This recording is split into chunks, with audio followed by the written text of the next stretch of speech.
Yo,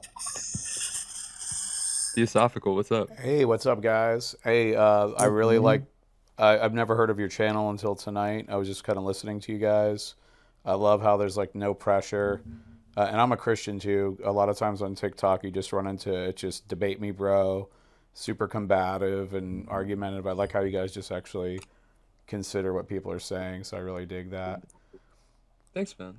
Yeah, Yeah. man. Hold on, let me turn this up. I had a couple thoughts. I don't know if this is a place to present sort of an argument I find interesting or compelling, but I had a couple thoughts on you guys' convo with Dime. Hmm.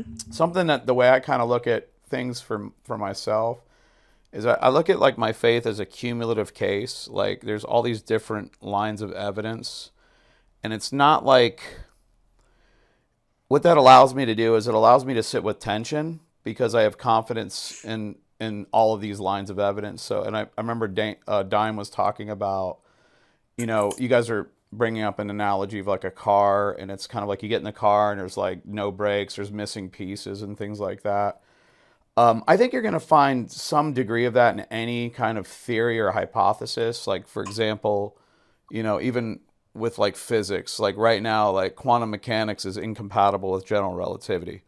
There's problems in physics that are not currently resolvable, but you don't throw out the whole theory because of that. And so the way I look at it is like I think the power of the theory is like it makes predictions. There's a lot of truth to it. You've had success with it. So I look at Christianity as sort of like that. It makes a lot of predictions, and there's a lot of differing lines of evidence that kind of give me confidence, even when I do sit in tension with things or things that seem unresolvable. Like some issues in scripture and things like that. You know, for me, like I think overall Christianity predicts like the human condition very well, and primarily for myself, my the reason I'm a Christian is just personal experience. Like I've seen God act in my life, my wife's life as well. We pray all the time because it works, and so I look at that. So when I kind of like look at these tensions and these other things, even like the problem of evil, I'm okay with that. I'm okay with like I don't know, but because I have confidence in all these other areas that kind of help me get through that, and that's sort of how I look at it. Sure. Yeah, no, I completely understand that perspective. Um, no, no, if we can, like you mentioned, Dime. If we compare this to Dime, I feel like this is kind of like what I was mentioning to Dime on like recognizing that there can be some different points on it, but you can still have faith in it. It's like you mentioned, like the problem of evil. I don't have an issue with it. Because like I can see it, things like that. Um, yeah, man. Yeah, there was another. Unless you were, if you were finished. Uh, I'm done, Thomas. You wanna? I think not to give you like too much pushback here. I think that the analogy with the car, yes, on like a micro scale, every theory is not going to be 100% have every aspect of it completely apparent and provable. I actually just wrote down something that I read today that pretty like well sums this. Let me see. Yeah, it's Richard Dawkins. He says it's utterly illogical to demand complete documentation of every step of any narrative, whether in evolution or any other science. You might as well demand, before convicting somebody of murder, an entire cinematic record of the murderer's every step leading up to the crime with no missing frames. Right? So like I agree with you on the point that everything's gonna have like a gap somewhere. Right. But I think my point with Christianity more so in the car is that it's missing something so fundamental that is like currently unprovable that it just doesn't work at all. And that would be like proof of the resurrection and proof of a virgin birth. Like, why should we believe that? And that's kind of the point I was trying to make. Right, right. I guess I'd probably. I think it does work in that regard. I think at least I'm convinced by it, like historically and stuff. I know it's kind of not everybody's convinced by that, but I think I am, like for myself. So yeah, I know that's like I mean maybe people. I guess probably the gist of it is people aren't getting the evidence they quite want out of it. But for me, it's like the more I look into like Christianity or just the Judeo-Christian narrative, like it's just different from everything else. Like I don't hear about other, like if we just look at this as like pure mythology, like I don't hear about like Islam or these other religions like, holy crap, this figure we never thought existed actually did. Or this place we never thought existed or it was lost to time. Oh, we found it. You see that stuff in the Bible all the time. Like if you rewind like 50 years ago, they didn't even know if King David existed or King Hezekiah. You always see stuff like that. Now, does that mean like all the miracle stories are true? No, but it just makes it a very peculiar religion that's got a lot of tethering and history. And it kind of, for me, it just raises the probability of it.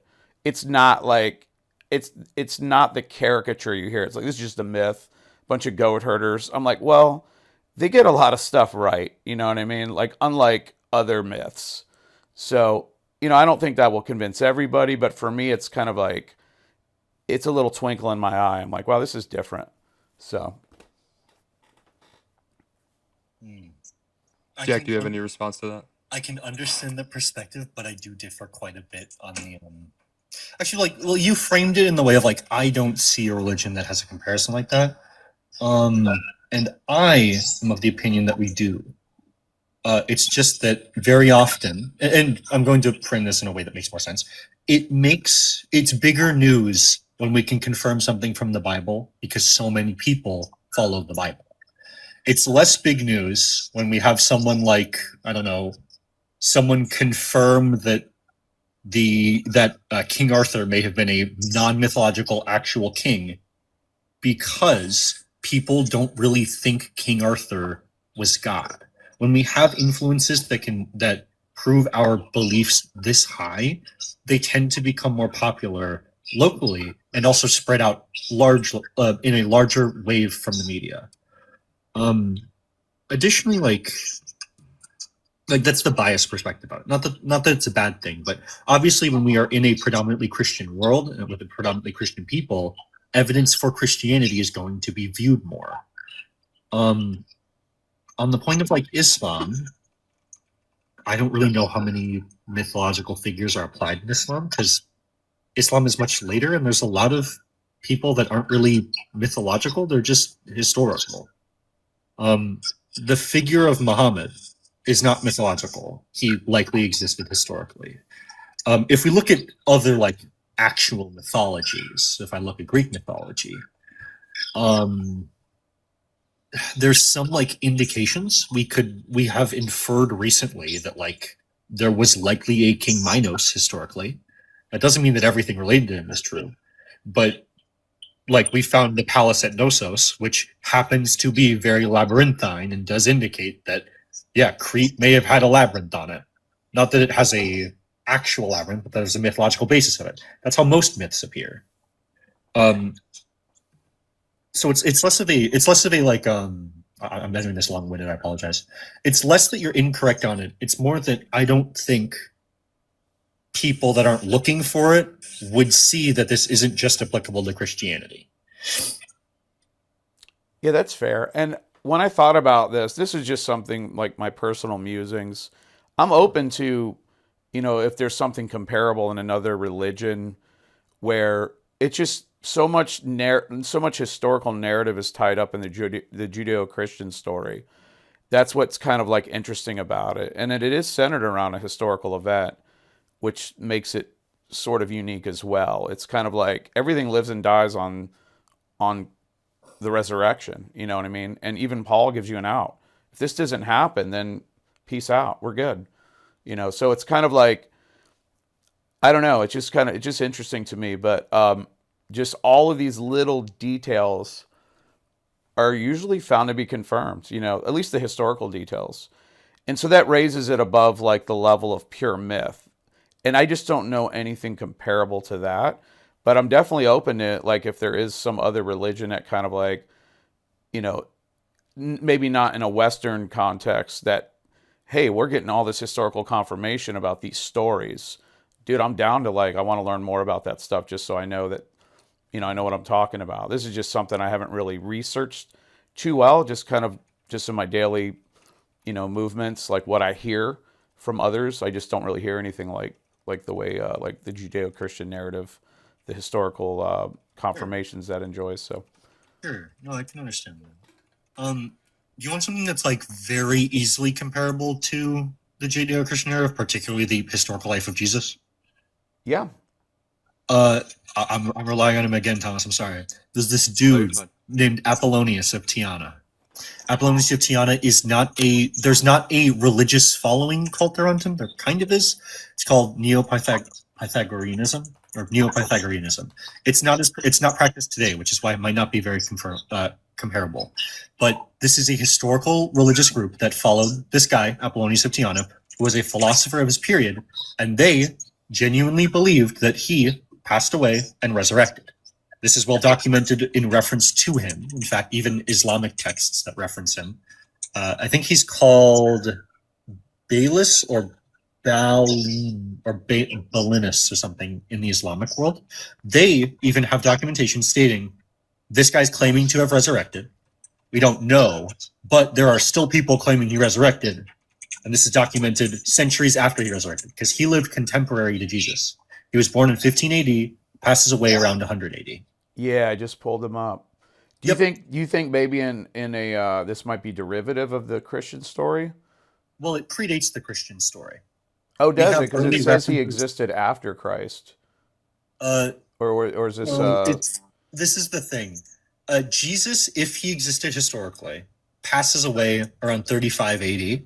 When Paul is writing, and this is getting spread around, it's closer to 80 to 90 AD. Apollonius, historically, likely passed away around 100 AD. That's not date of resurrection claimed 100 AD. If I recall, they claim he resurrected in like the what is it, like around 80 to 90, so around when Paul is writing. But the real spreading of this is about a century later, because Philostratus, who Philostratus writes a biography of him, and Philostratus spreads this around and says this guy resurrected, and people begin to follow his teachings that he credits to Apollonius. Philostratus is not really influenced by Christian doctrine. We just don't really have, even on like a literal level, the messages of Apollonius, credited to Apollonius, are not the same as Christianity. And if they were, it wouldn't make much sense because Apollonius and the beliefs that he pushed are pagan. Apollonius himself is like their beliefs believe that he followed Greek paganism. He explicitly credits Apollo with his resurrection. So if it is influenced by Christianity, which doesn't seem to be, it would make sense for it to be influenced by Christianity and then back away from Christianity. Additionally, like this isn't the first guy who's claimed to resurrect. It's not an uncommon thing culturally. But this has historical basis in it. We not to say that it's credited that the guy resurrected, but it's more so that we have evidence that he's in the areas that particularly Philostratus is referencing that he's in. And we do see people that reference influences from him in those areas, much like how we have evidence that Jesus was in certain areas, or even if that's just the broader area of Judea. right? There- Okay, Yeah, Yeah, there definitely are historical bookmark. references to him. right. Okay, I think I understand what you're saying. Yeah, I'll definitely check some of this stuff out. Yeah. I'm just kind of perusing the Wikipedia page. So those are just kind of like my musings, at least on like the uniqueness of Christianity and stuff like that. So I just wanted to kind of put that out there. I do have. There was one other thing I wanted to mention. It was. I think you were talking about sort of. You guys were. I think I came on when you were talking about like the Gospel of Mary and things like that, and sort of like the decision making that was going on, and it was kind of denominational. The way I look at it is sort of like I think every tradition has a right to kind of like be self-determined as to what's authentic and what's not. And I don't think that's like arbitrary or political necessarily. Like, so what came to my mind when you were describing that is I pictured like Native American tribes, like just different ones. So let's like do a hypothetical of like the Lakota tribe. And the Lakota have like they probably have their own like body of traditions that they pass on. And let's say like in and around the Lakota tribe you have the Sioux. And the Sioux kind of like, they intermingle, they do business with the Lakota, and some of their stories, some of their traditions get filtered in. But the Lakota are like, well, we kind of know what our traditions are. We've passed these on. There's sort of like a consensus built around and things like that, maybe like a loose consensus. They're familiar with like the stories, and there's like living witnesses.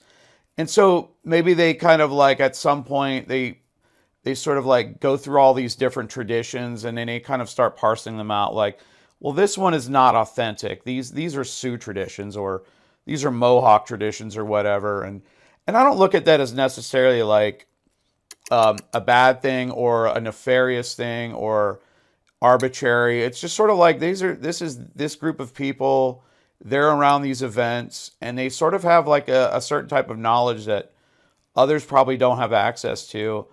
And I would look at that in the same way as like, when Christians are delineating between Gnostic literature and what they deem as authentic. I mean, these are the people that this is their community. I think it's fair to give them that right to kind of like know what's authentic and draw boundaries around that. I don't necessarily think that's political or any kind of like arbitrary type of thing. That's just something that kind of popped out in my head when I was listening to you guys. So. I I differ on one point. I think the only point I was gonna make is like I'm not saying they don't have the right to do that. I would agree. Like your example is very well placed. Like they have the right to. I'm not saying that the Catholic Church nor Christians do not have the right to say, hey, we don't want this in the Bible. Sure. The difference comes with the reasoning behind it. Your example for like your example of like Native Americans includes a particular topic or a particular detail that I think kind of gives it a little bit more credit than the comparison to Christianity. Your reference to living witnesses. The decision made to remove particularly the Gospel of Thomas is made nearly 4 AD. There are not living witnesses of Jesus at the time period. There aren't even living witnesses of Paul in the time period. There are not even living witnesses of men that claim to be living witnesses of these men. We have 4 tiers of church fathers saying, this guy said this. And so when we trust their perspective, we understand that while they're even documenting it, people's biases do still get in the way. And that's not to say that they don't have the right to. It's more that we should question why they did it. Even if we are like, yeah, the Gnostics are their own sect, they have their own influences, we need to ask, then why specifically are they leaving out the Gnostic texts still? What specifically about the Gnostic texts makes it unacceptable? And they don't list that. They simply state and denounce them as heretical. Much like how they denounced the Marcionite Bible or not the Marcionite Bible, the Marcionite canon as heretical, because it includes those. It very much looks like what they did was pick and choose. They pick and choose the Gospel of Luke from one aspect. They look at Mark and they take Mark out because it has similarities to the Gospel of Luke. But that's not to say they don't have the right to. But when we look at the reasoning of it does seem to be more denominational. It is people saying, and you can agree with this or disagree with this as much as you like, these don't align with us, therefore we should not include it. And while that does make sense on a moral and like theological level, because if we understand that these men are holy, they're going to push things that disagree with them away, for a historical level it's not. Because historically, we don't know what these men wrote. And if they just say, this isn't what we believe, this clearly shouldn't be included, then they could be throwing away very valid and understandable historical points that could date back to that time period. Right. I think the whole enterprise is murky because when I've read on the canon, there's just so little to work with. We almost kind of in a way, it's almost like it's. I think we got to restrain ourselves from reading motives because so little is explained on a lot of things. You know what I mean? You're getting all this is like piecemeal. You're getting passing statements and church fathers and things like that. There's still a lot of open questions. There's just not a lot surviving that gives you the level of detail you want. And so that's kind of the way, like, for example, if you mention, they don't really lay out their reasoning in detail as far as why they, you know, not include Thomas or whatever. And it's kind of like, it just seems like that's just par for the course. They don't really, you just have what you have from that time period. And it's sort of like you can only go so far as like, well, why did they do this? And, I don't know. It's kind of like an open question. At least from my perspective, I just have to kind of trust that the right decisions were made something, until I see some reason to kind of overturn that. I realize if as an atheist you wouldn't have that level of trust, so you're coming at it from a different perspective. So I guess for me, I'm like, the lack of detail isn't decisive for me to say it's like denominational in sort of like a bad way, because I think denominational is a good way too, because there's a good version of it, which would be like you're just protecting their identity.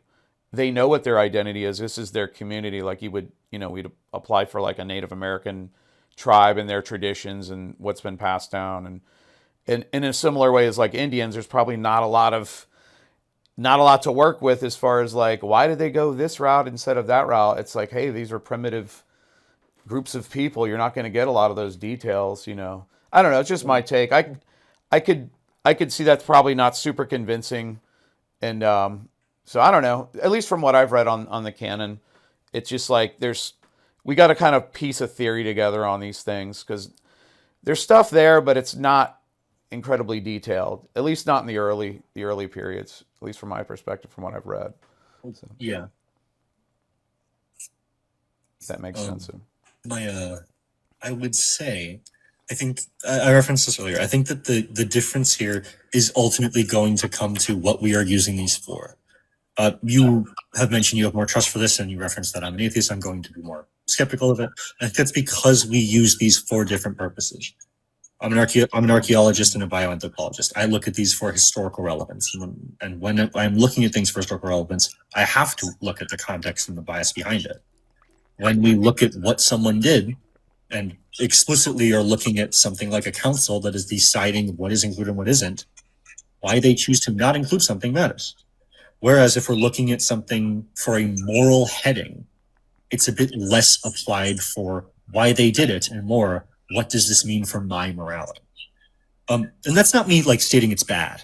That's me stating we have differing. We look at these for different purposes, so we are obviously going to get different things from them. Sure, they can be looking at it as their community. What I would also point out is that their community is 300 years after the community of Christ, that Christ directly established to his disciples. And communities change over 300 years. So if they are trying to decide what is Christ's community, do they really have the right to decide it in the first place when they have changed from that? I would personally state no. And that's historically viable on that point. But we can also make an equally observed point that the Gnostics have their own beliefs, and that declaring them as heretical did eventually extinguish their beliefs. So their self-identity was completely eradicated because of this decision. Right. You could probably also extend that principle to like, the Indian example, because it's like I can imagine over a few centuries they would change as well, but there still seems to be some kind of implicit causal chain there. Like there is some group of people here, and it's probably, you could probably make like a probability claim or an estimate. Like they're probably closer to ground zero of the truth of these traditions than some other outside group. And then you have something like, Catholics spring up, and there's probably some truth to this, is like apostolic succession. These people hand things down, and they've done a laying on of hands. And this was super important in the early church for that reason, because you had so many different people making claims. And this is pretty documented in like Irenaeus and all that. And this is sort of why they're like they had to kind of buttress against people claiming all kinds of, hey, we're the authentic believers. We knew Christ or whatever, and they're like, well, we need to be able to. There needed to be like a chain of custody here, and so it's kind of like, and I think that that's like plausible to me. Like if you can actually, in some way, if you can trace some sort of like ideological lineage to the founders, then like I think you have at least a better right to claim that you're authentic versus somebody else who might be an outsider who's posing as an insider when they're really not. But I don't know. It's Yeah, just my take on that. So and this kind of goes similarly into the different positions because, like, on a historical level, I don't ask. Actually, wait. I'll give a comparison. Thomas, you've mentioned liking history. Sorry, I have to let your full name. I apologize. Um, I don't care. You're it fine. just shows up as Theo, Theo, so I apologize. You're familiar with I'm history. John. I'm John, by the way. All right, So nice to meet you, John. I'm Jack. yeah. Um, on the internet, there is a very popular meme about how the Holy Roman Empire is neither Holy Roman nor an empire, and how they're a fake successor of Rome. Thomas, you know this meme. John, you might not I know do. this meme. Um, and that's like a joke. That's like a joke. But for academics, that joke is stupid because academics don't really deal in legitimate successors. They deal in what people were viewing as legitimate successors. So while people like for me, I don't give a fuck about who succeeded the Holy Roman Empire nor the Roman Empire. And it doesn't matter to me nor my studies, despite me focusing on an area that relates to Rome. And despite that, there are people that do. Um, I want to tie this more to that point of like I'm looking at it on an academic level, you're looking at it on a moral level. Obviously, when you're looking at something on a moral level, legitimacy matters. The standard that someone is speaking with in morality is very important. And you referenced this earlier. Like there are so many people that could be making claims of legitimacy early on. So when you are observing it from that perspective, obviously you are going to be focused on legitimacy. For me, I can acknowledge that there are issues of legitimacy, but I can't really make a claim on what is really legitimate culturally because it's a bit centric on the culture. There isn't a objective standard of what is the inherent and legitimate successor of a culture, even if it's the most similar. I wouldn't, yeah, like for comparison, people wouldn't argue today that Iceland is the true successor of of Norway, despite the fact that they're culturally similar to it. That's just not how culture is viewed historically. And when we look at things like lessons and teachings, it's much similar. Sorry, I got a little caught up there. Oh, you're fine. My point made, the point that I'm making in like clear terms is that legitimacy matters more when you're looking at something for a moral guide. I don't look at these for moral guides because I'm an atheist. This is just history to me. So of course, I'm not going to really care about who is actually legitimate. I can argue on if they're actually legitimate if you want. Like you referenced what is it? Papal Apostolic succession. Yeah. Sorry, sorry, my Sunday school teacher's gonna be pissed at me. You reference apostolic succession. I find personal issues with apostolic succession.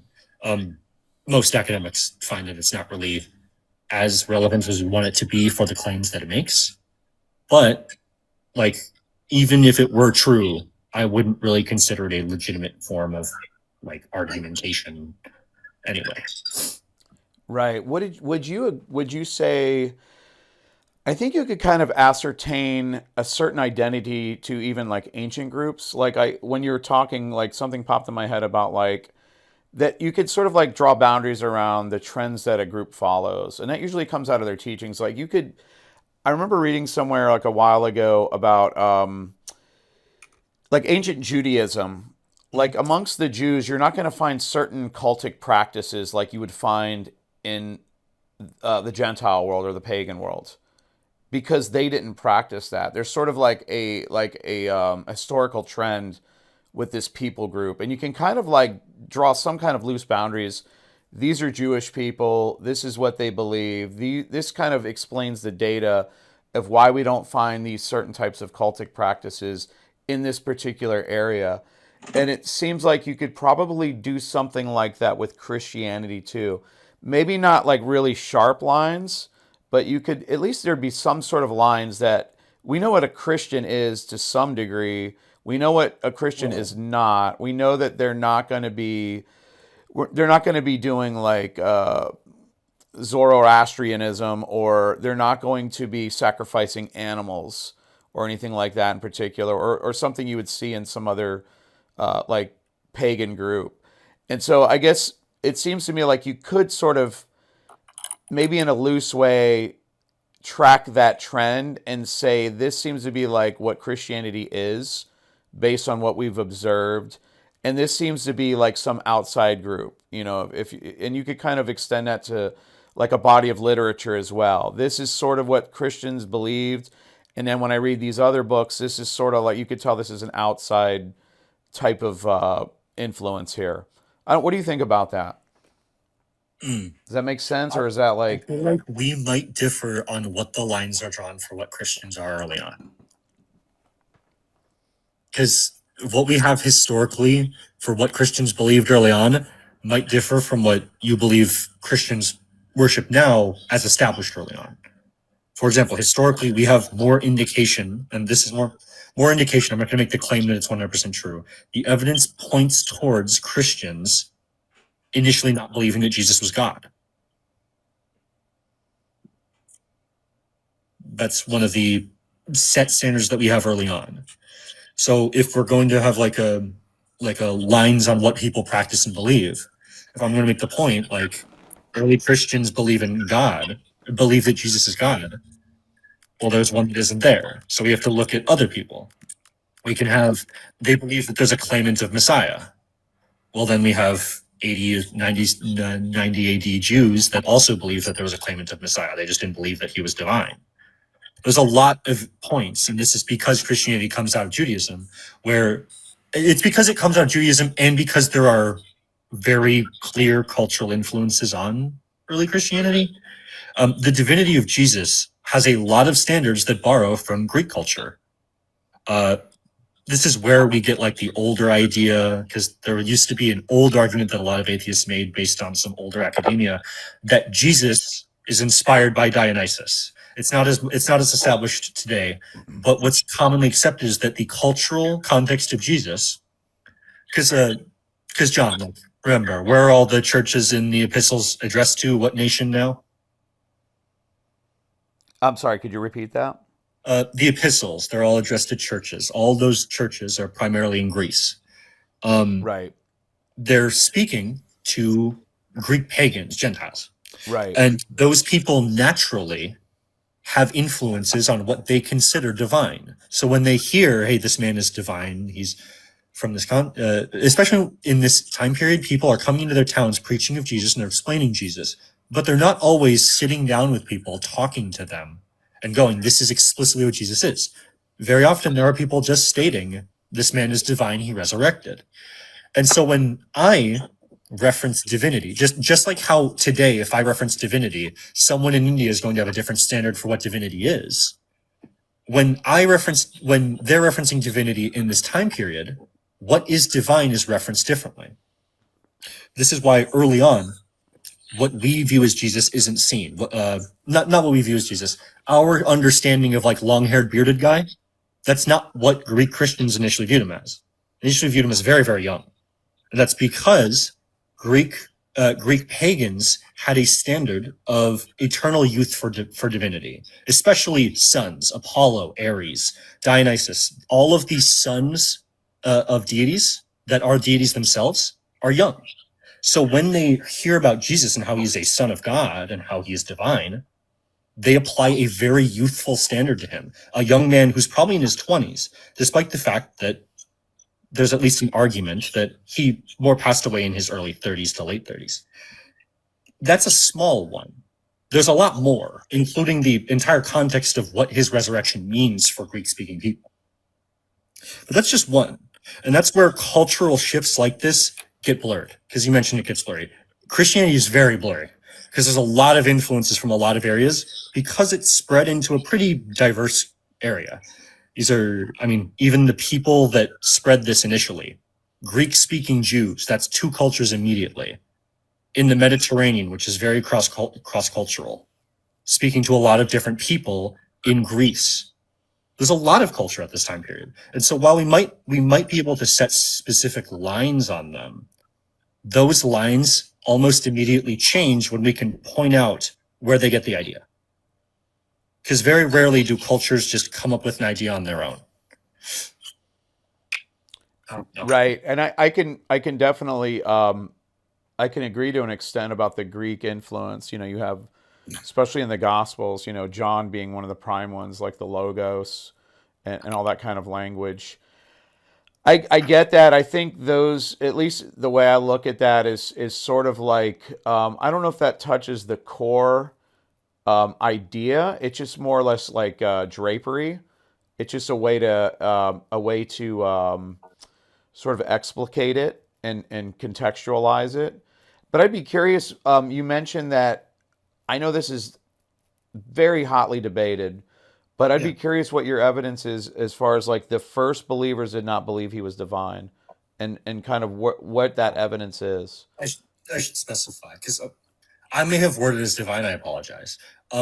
My position, and this is pretty standard academic consensus, is that early Christians believed he was divine, not that he was God. And this is pretty clear to see. The only, and well, arguably, I would say the only clear claims of Jesus being God himself, not divine per se, because I think that being Messiah is a divine claim, but being, sorry, I got out there, that being God come from the Gospel of John. Prior to the writing of the Gospel of John, we don't have any indication of it. We can have, like, I think, I'll leave you have a line in Mark that indicates, like, is it I and the Father are one, or is that John? I apologize. I'm trying to remember which one it is. I don't remember, to be not off the top. Aha, yes. I'm thinking John. That sounds like a John type of line. Yes, it sounds like a John type of line. But I could be aha. Sorry. The other claims of him being God come from like Mark and Luke. I think it's Mark 8, Luke 16? No, Luke 18. When he heals a blind man, and there's the indication of like, how could you have healed this blind man? This is something only God can. Or they ask how he did it, and he says, sorry, it's not. They don't ask after. The indication is like Jesus makes a point on what is easier to say, that I have the authority of God, or that this man may pick up his cane and walk. Or, Yeah, it was the man that was paralyzed. Yeah, I man was that's just paralyzed, thinking. not man that's born blind. I apologize. Yeah. Sorry, I get those. He says, which is easier to say, get up off your mat and walk, or that your sins are forgiven? Exactly. And he yes, says and that you may know that I have the power to forgive sins. Then he tells them, then he demonstrates it. Yeah. Yeah, Yes, that's exactly. definitely not in John. That's either Mark or Matthew, maybe. Yeah, I think it's Mark, because I'm not actually. No, I think it's Matthew. I think Matthew includes it independent of Mark. And that is not like, as we reference.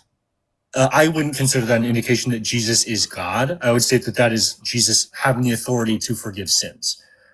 And some people correlate that. I don't, because Jesus gives the disciples the authority to forgive sins. And I wouldn't say that the disciples are God. But early on, because we have so much influence for what Jesus may have been saying and context for what he was likely taking from, we have indications that he's taking from the essence, the apocalyptic Jews of the time period. A lot of his speeches are apocalyptic in nature, and while we later look at these with the context of he must be talking about the destruction of the temple, he wasn't. Jesus was saying these before the destruction of the temple, and on an evidentiary level, we can't just say because he said something bad was going to happen, something bad happened 35 to 40 years later.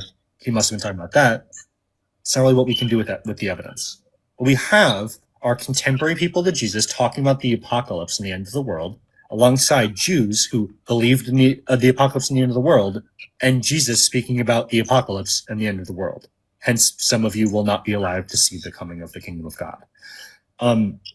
Additionally, what I like to point out, I pointed this out earlier, Bart Ehrman points this out, even Alex O'Connor points this out. If Jesus was God, we should be seeing a lot more people in like the epistles saying, yo, Jesus is God. Like, very clearly. These are our earliest written references to Jesus. They predate the Gospels. So I would expect Paul to be stating repeatedly that Jesus is God. And there's like there's some applications of it that he is, but most of those are coming later, because everything that I read in it, and that most biblical litericists read in it, isn't that. It's more that he's referencing him as some sort of divine position, not God, but more likely Messiah, which historically Jesus appears to have been claiming, independent of if he was actually the Messiah or actually God. Right. Maybe what, like, as far as Matthew, so there's sort of like, it's not directly said, because I've heard this kind of mentioned before, but contextually it's implied. And like, if you go back into like Matthew 9:3, like his opponents, they say this man is blaspheming. Like, does he, like one of the translations said, does he think he's God? I'm not sure if that's in the original Greek, but they're complaining about something, and which would kind of cast doubt on the theory that man can forgive sins. This is a common thing, because you mentioned, like, well, Jesus gives that authority to his disciples. If that was common, I don't know why they would say he was blaspheming. That's a pretty strong word. Like, contextually, it kind of implies that this dude is saying some really crazy stuff, like likening himself to God in some way. So I think my thoughts on that are, even if the early Christians didn't put it all together or didn't kind of like formalize it, I think it's implied.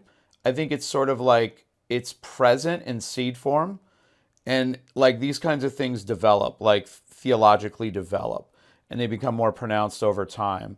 So it's kind of like at least that's how I kind of like look at it. I'm like, that doesn't seem super implausible to me as they're learning about him, because even when you read the accounts of the disciples, like, it's not all at once that they put two and two together. It's like, hey, here's this guy, he calls us, oh wow, he does some miracles, and then then you have the, like, for example, in Matthew 16, where Peter finally puts it together. It's like, you are the Son of the living God, and it's like, so it's kind of like this progressive revelation.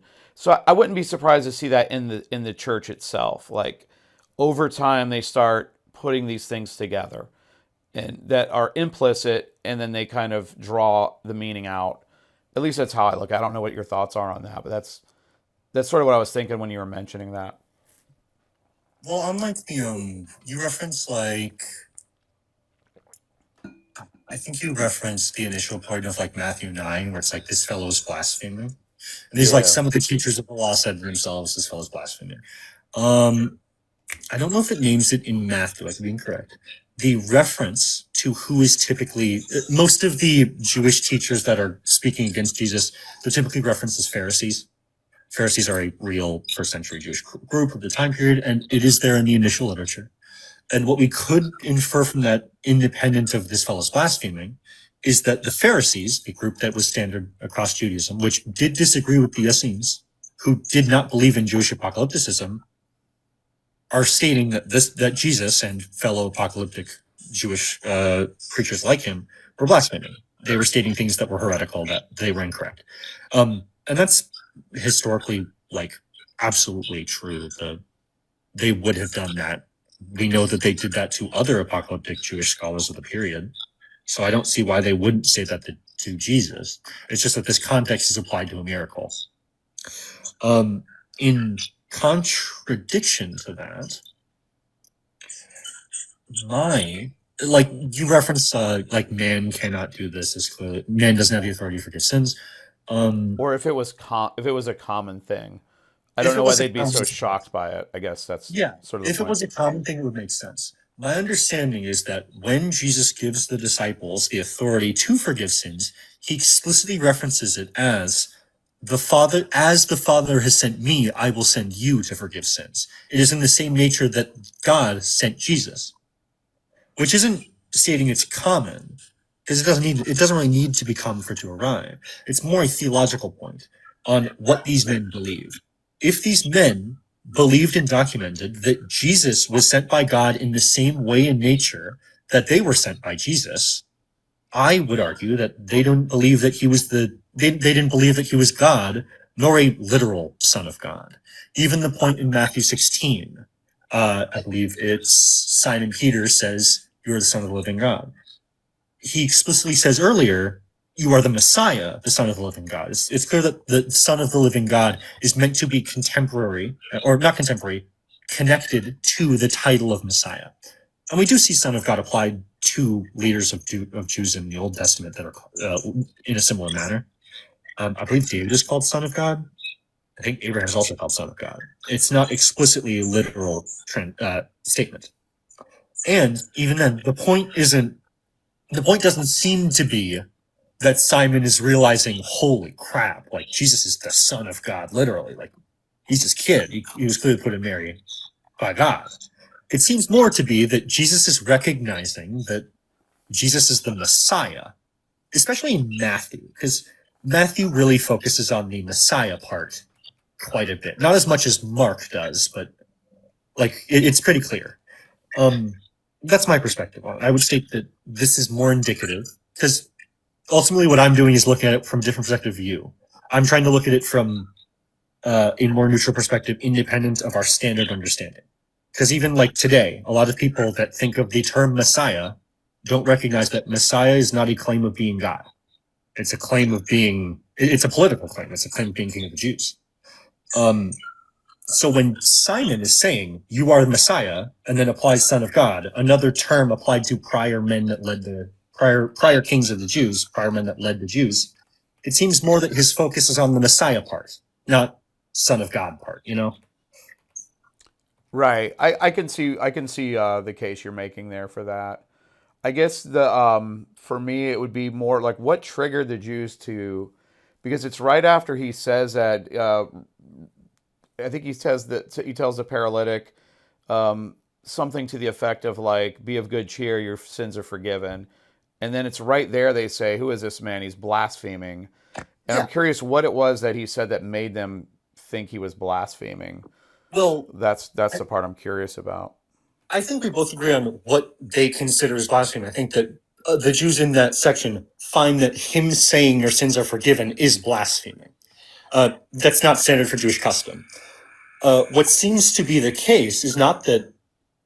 Sorry, I need to word this better. We agree on what they're pointing out as blasphemous, but we disagree on the authority by which the actual act done that's called blasphemy is done with. The standard Christian view of this is that Jesus is saying the sins are forgiven because he's God and has the authority to do so.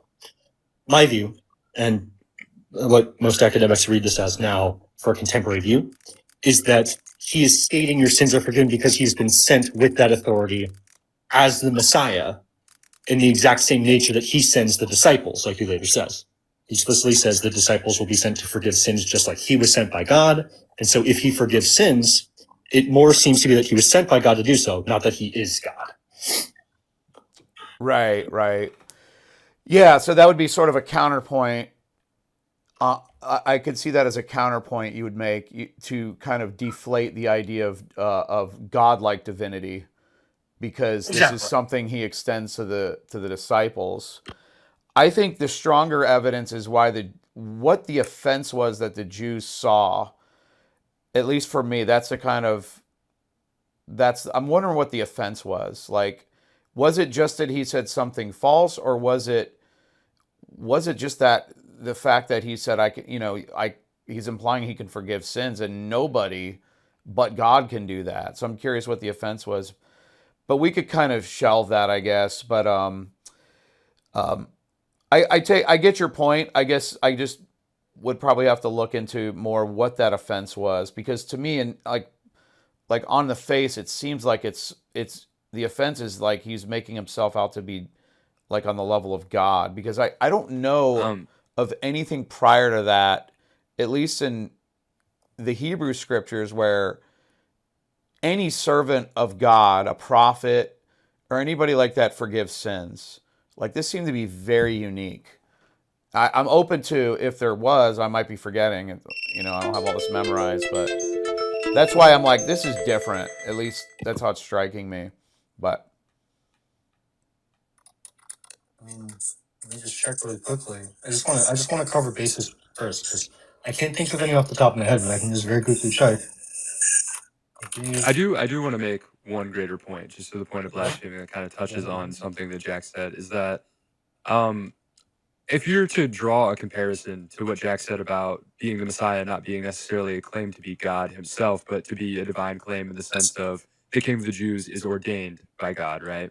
Um, that in itself is blasphemous in a similar way to some peasant in medieval England claiming to be the king, right? It's not only offensive because he's claiming to have political clout and authority and a royal lineage, he's also claiming that he has a divine mandate over the current king to be the king of England, right? So it's like a dual offense in the same way. Yeah. That's interesting. Yeah, that makes sense. Because like I have to words it that way. Um, like I agree that the offense seems to be him claiming your sins are forgiven, but what that offense entails on Jesus' part could be different. Because it could be the offense is that your sins are forgiven. Jews don't believe that. He's clearly claiming to be God. Or it could be Jews understanding that as God. Because what does he say later on? He says, your sins are forgiven, or say, get up and walk. But I want you to know that the Son of Man, which later is referenced as the Messiah, has authority on earth to forgive sins. So if we look at it in the context of that later verse from Matthew 16, where he is explicitly called Messiah, the Son of Man, he's stating the Messiah has the authority on earth to forgive sins. So we could also infer that for Jesus, he's making the claim of being Messiah, which is also on a level heretical for Jews of the period. Remember, the Messiah for Jews is not what what the Jews were expecting from Messiah is not what Jesus is portrayed to be, nor what he historically was. He's supposed to be royal from the house of David, or from the line of David, born in Bethlehem. Jesus is from Nazareth, initially born to two peasants of the period, and largely hasn't displayed his divinity prior to this. Because he displays his authority afterwards. He says that I have the authority, and then he tells the paralyzed man to get up and walk, and then the crowd is stunned with awe. So if we're going to look at this as Jesus making claim of authority that Jews may have been offended by, I would make the argument that it's that he's claiming to be Messiah when the Jews of the period would have expected the Messiah to be a royal from a specific line of David that we understand Jesus having. Clearly that wasn't have been understood by most people. And acting of likely a certain standard. Given that it's a royal claim and contemporary standards of the Messiah do reference this, they really would have seen the Messiah as a princely figure, someone who is from a higher family in Jewish society. For all intents and purposes, a royal. Jesus is not a royal, and like I find that cool as hell. I don't think Jesus should be a royal, and I don't think he was a royal. But in the same exact way that Thomas is referencing, if a peasant claimed to be a prince, people that believe the prince's authority would be offended. They would call him out and state, no, of course you're not. Right. So I guess the way I would summarize the argument, or at least the point, is Jesus is illicitly laying claim, and if I steelman the point, he's illicitly laying claim to a holy office, which was this is the offense. Is that kind of is that sort of what you guys are saying? Yeah, that's how I would say it. Okay. To the Jews, Jesus is laying claim to a title that has very strict rules. He's a royal. He's from the line of David. Right. Those don't align with what they understood Jesus as being. Now, according to Matthew, Jesus is born of the line of David, etc. He's born in the right city, etc. But for these people, that likely wouldn't have been known. I don't think that even for the contemporary time, I don't even think, according to Christian doctrine, Jesus was going around saying, yeah, I was born of a virgin. That might have been referenced by people. You're pretty much on the note, on the point there. Right. I guess I would say I don't know if that. I see the theory. I don't know if it goes far enough. I feel like there's connotations under the surface where I'd have to look into it more. This will be kind of my last point because I'm going to move aside to let someone else come on. I did want to come on. How often do you do this, by the way? A couple of times a week, 4 or 5. Okay. I did want to present like a fine tuning argument at some point, but it's getting super late, and I want to make sure other people get time to talk. There is another line in Mark 14:62 where the high priest asks him, "Are you the Messiah, the Son of the Blessed One?" And we could kind of say, "Hey, that's ambiguous. Maybe that's just sort of like this political title." And then Jesus says, "I am," and then he says, "And you will see the Son of Man sitting at the right hand of the Mighty One, and coming on the clouds of heaven." And right at this point, the high priests, they tear their clothes. This is sort of another one. It's kind of like, this seems like more like this is sort of unprecedented language, at least in Judaism. Like I don't know of anybody, any prophet saying like, "I sit at God's right hand." Like that is sort of like putting yourself equal to God in some way. And so, and of course they, the context here, they don't say explicitly, "Hey, he's saying he's God," but the way they respond to this and the connotations it seems like it's trending in that direction, at least by my mind. What are your thoughts on that? Well, I have to think of a specific line I'm trying to recall, but I would state, yeah, I don't think there is another prophet that references that essence. But I'd also state that the Messiah is a very explicit claim. It's meant to be someone who is in a position of prominence, not above prior prophets, but in a different way too, because it's supposed to be a reclamation of the Jewish land, the reclamation of the Jewish kingdom for the Jews.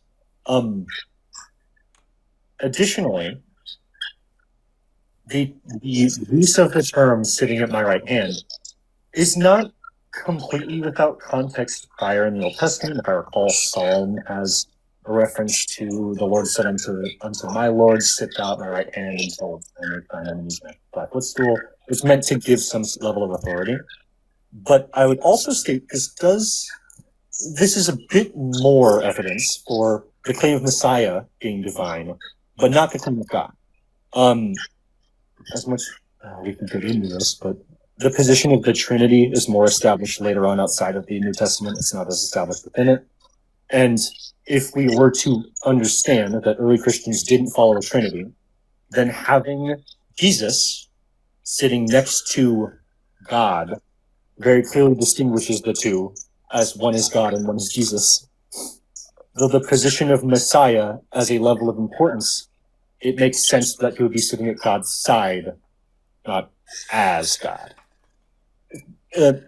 TLDR, it just seems to be more statements on a divine claim that's not being God, but being the Messiah. Right. And then this one just popped in my head, so forgive me to like throw another one. Another one is the baptism narrative. When the voice of God shouts from heaven, "This is my beloved Son in whom I'm well pleased." That is, I just don't even know how you can sort of, it seems like the line between a divine figure and God is so blurred. Like, this isn't just a son of God. This is my beloved Son in whom I'm well pleased. Like, this is just unprecedented in Judaism, even with like someone like Moses, some of these great people, like even Elijah. Because when we're talking about like, what Jesus is saying in Mark, "I'll be coming on the clouds with great glory at the right hand of the Holy One." You can kind of think of like, I remember Elijah went up in a chariot, but there was no image of him sitting at the right hand of God. And there's no image of like God thundering out of heaven, "This is my beloved Son." And it's kind of like, if he's a son, like there's that family analogy, it's analogous to like, he's they're in like they're like family. Like I'm part of my family. I'm of the same makeup, the same substance as my parents. I just don't even know how you would get around that. It seems like all but explicitly saying he is God. Like it seems like it's there in seed form in these early stories. But I'll let you guys have the last word. That's just sort of where I'm at with it. I see it. and I think it's there at least in seed form. And I don't I, see that as I like that how that develops, how they explain it, how they formalize it. I kind of like that's how I look at it. I think they just formalize it, but it's already there. It's implicit. But you guys can have the last word if you want. It was a do you great have combo though anything? for sure. Do you have anything explicit, Thomas? Because I have a very specific point on the baptism narrative. I think the only thing that I'm thinking right now, and this isn't necessarily like you guys have a little bit more biblical know-how than I do, but I think you could definitely run the argument in the opposite way and say that each time there's a prophet and each time there's an account of a prophet, something unprecedented typically happens. And on the one hand, you could say that while one person gets a chariot and ascends to heaven, the other only gets a measly, "This is my son and I love him," and this isn't even the only person he's ever called his son. You know what I mean? So I feel like you could just run it the opposite way and say one might have been more important than the other. But that's all I'm thinking. Hmm. Dude, on the point of the baptism narrative, where he says, "This is my beloved son, with whom I am well pleased," uh, this seems to be a reference to Psalm 2:7. Psalm 2:7 is explicitly referencing the Messiah. It's a messianic statement. Psalm 2:6 says, "I've installed my king on Zion, my holy mountain." This is referencing him. He says, "I will proclaim the Lord's decree. He said to me, 'You are my son, and today I become your father.'" So for God to say very clearly, "This is my son with whom I am well pleased," is a messianic claim in of itself.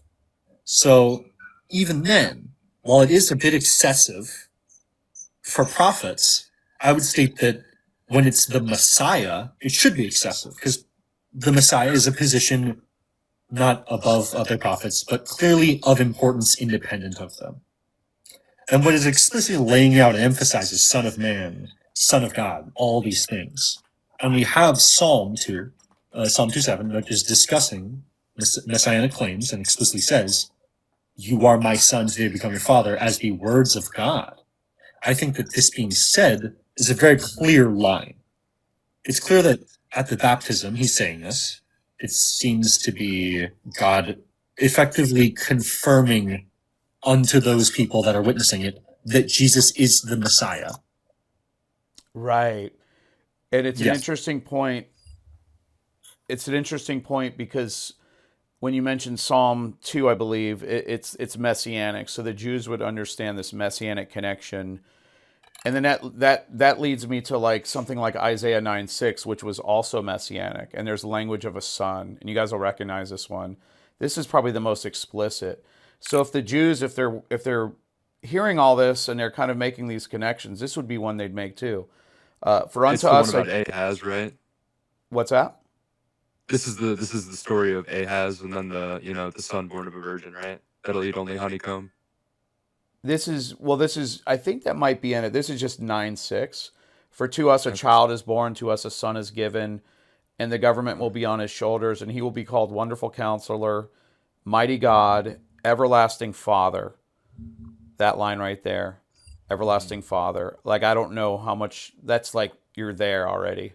So I'm thinking if the Jews are making all these messianic connections, there's the language of a son here, and it goes even further and it calls him Everlasting Father. And it's kind of like the line between a divine figure and God is like, I think it's breached the threshold, at least with this piece. And so, like, I can't imagine like the Jews not making this connection because this is messianic as well, amongst all the other messianic typology and prophecy. So, and I promise you guys can have the last word. But I'm gonna bounce and dude, it was great conversation, guys. Great conversation. So No problem, man. Thank you so Yeah, much bro, for it was coming up good. and It was good. absolutely. sharing. Good night, guys.